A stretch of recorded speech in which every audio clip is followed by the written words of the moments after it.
Alors là, donc vous vous apprêtez à sortir un nouveau livre, je pense, dans les jours qui viennent. Est-ce que vous pouvez en révéler le titre et le sens? Oui. Ça s'appelle « Comment le peuple palestinien fut inventé ».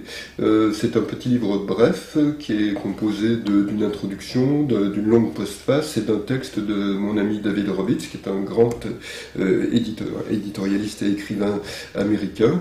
Et c'est un texte que j'ai tenu à faire exister parce que nous sommes dans un contexte où une falsification de l'histoire prend de plus en plus de poids et de plus en plus d'importance.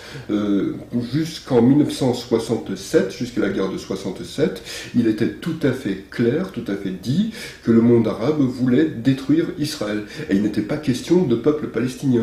Même l'OLP ne se réclamait pas du peuple palestinien. L'OLP, quand elle était créée, c'était pour libérer la Palestine. Mais libérer la Palestine pour que la Palestine redevienne arabe complètement, et pour qu'elle soit Judenrein, pour qu'elle soit vide de toute présence juive, comme disait l'un des inspirateurs de l'OLP, Adolf Hitler. Donc c'était clair.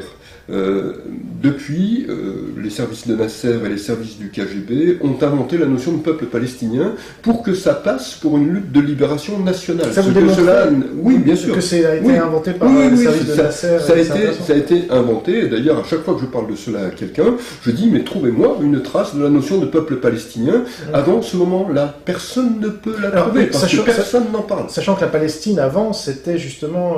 les Palestiniens, c'était les Israéliens, quoi, en gros, non?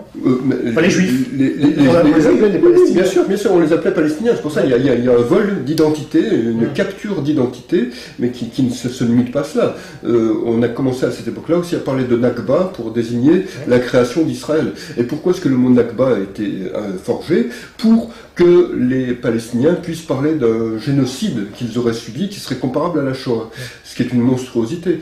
Pour une population qui a été génocidée, entre guillemets, c'est assez étrange. J'ai jamais vu une population génocidée qui passe d'à peu près 500 000 personnes en 1948, puisque c'est le nombre des réfugiés, entre guillemets, qui ont quitté le territoire d'Israël, à un peu plus de 5 millions aujourd'hui. Donc pour une population qui a subi un génocide, se multiplier par 10 en à peu près 60 ans, c'est une prouesse assez extraordinaire. Et avec un statut de réfugié qui se transmet héréditairement, oui, c'est ça, comme l'a bien expliqué Charles Meyer, qui a sorti un livre oui, tout à fait, bien sûr. Bon, on a du mal à comprendre. Mais alors, vous pensez répondre là à Shlomo Sand, évidemment, qui a écrit c'est une forme de réponse. Oui, comment c'est un livre très violent. Mais est-ce que vous seriez prêt à débattre avec lui, par exemple? Je serais prêt à débattre avec lui, oui, sans aucun problème. Comme je l'ai déjà dit, je suis prêt à débattre avec tout le monde. Je pense que Shlomo Sand est quelqu'un qui a des problèmes avec sa propre histoire et avec parce qu'il est juif d'Israël. Oui, c'est ça. Et il est juif et israélien. Israélien. Oui, c'est ça. Mais justement, c'est une personnalité qui est extrêmement mise en avant par les milieux antisionistes pour dire, regardez, il y a des bons juifs. Oui, bien sûr.